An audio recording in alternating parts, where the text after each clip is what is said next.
في حاجة غريبة بتحصل جوانا كل يوم، احنا بناكل ونشرب ونفتكر ان دي مجرد عادة يومية، بس الحقيقة كل لقمة بتدخل جسدك اما بتعدل ميزانك او بتدمر طبعك.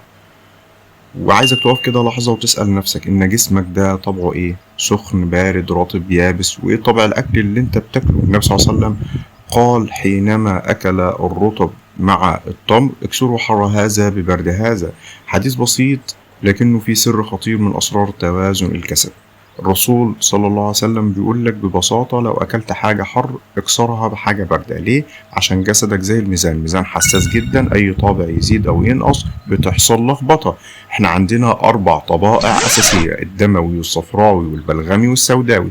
الدموي مزاجه حار رطب، والصفراوي حار يابس، والبلغمي بارد رطب، والسوداوي بارد يابس. كل حاجة فينا بتتولد بطبع غالب، وكل أكلة ليها طبع برضو. يعني الفلفل مثلا حر، اللبن بارد، العسل حار، الجبنة القديمة باردة يابسة، الباذنجان سوداوي. فالصفراوي لما ياكل حر على حر يقوم جسده يولع خالص أكتر من اللازم، هيبقى عصبي متوتر، البشرة معاه بتلتهب.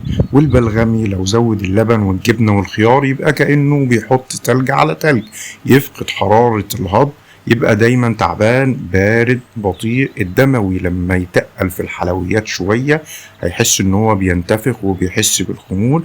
والسوداوي لو زود السوداوية يدخل في دوامة الاكتئاب والوسواس. فكل طبع محتاج توازن، مش كلام فلسفة وخلاص، ده حاجة اسمها الأخلاق. يعتمد على فكرة إن الجسد لازم يحافظ على توازن الطبائع ال4، وإنك كل يوم بتاكل إما بتحافظ على توازنك أو بيحصل خلل فيها. فالحديث مش بس تمر وبطيخ، ده عن مبدأ، عن معادلة، عن فلسفة توازن داخلي. يعني لما تاكل أكلة حراقة معها كبسة شديدة حط جنبها روب أو زبادي. لما تشرب قهوة ابعد شوية عن اللحوم الحمرا في نفس اليوم. لما تحس بجسمك ناشف عطشان من جوه كل حاجات رطبة. ولو جسمك بارد وتعبان ابعد عن الحاجات اللي بتسد وتبرد أكتر. فالتوازن هنا مش رفاهية، ده بقاء لتوازن بين طبع الجسد وطبع الأكل. وده سر من أسرار الصحة اللي هي ضاعت وسط زحمة المطاعم والسوشيال ميديا.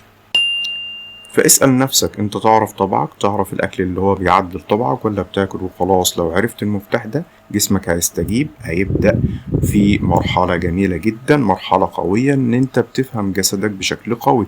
الطاقة هترجع لك، الجلد هيصفى، النوم هيتظبط، والمزاج هيروق.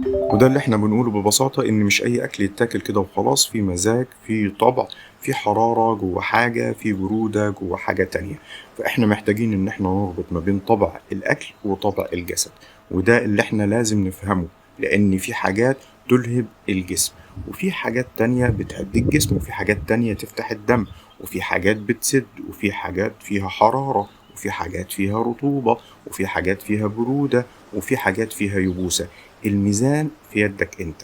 يعني ايه نكسر حر هذا ببرد هذا؟ يعني تفهم طبيعة الاكل، تفهم طبيعتك انت كإنسان. لما تاكل حاجة حر قوية جدا بتنشط، بس كمان ممكن تولع جسمك. لو طبعك سخن ممكن يحصل لك التهابات، تهيج، طفح جلدي، صداع، توتر مستمر، وساعات حتى أرق.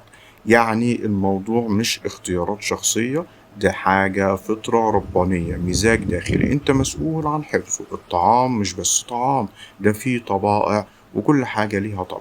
كل لقمة بتدخل جسدك بتقوي طبع معين جواك، ولو الطبع ده أصلا غالب عليك يبقى أنت كده بتزوده، وبتخرج جسمك من دايرة التوازن اللي أنت محتاجها. مش كل واحد يقدر ياكل حر، ولا كل واحد يستحمل برودة، ولا أي حد يناسبه الرطب، ولا ينفع الكل يشرب لبن، ولا حتى ياكل تمر.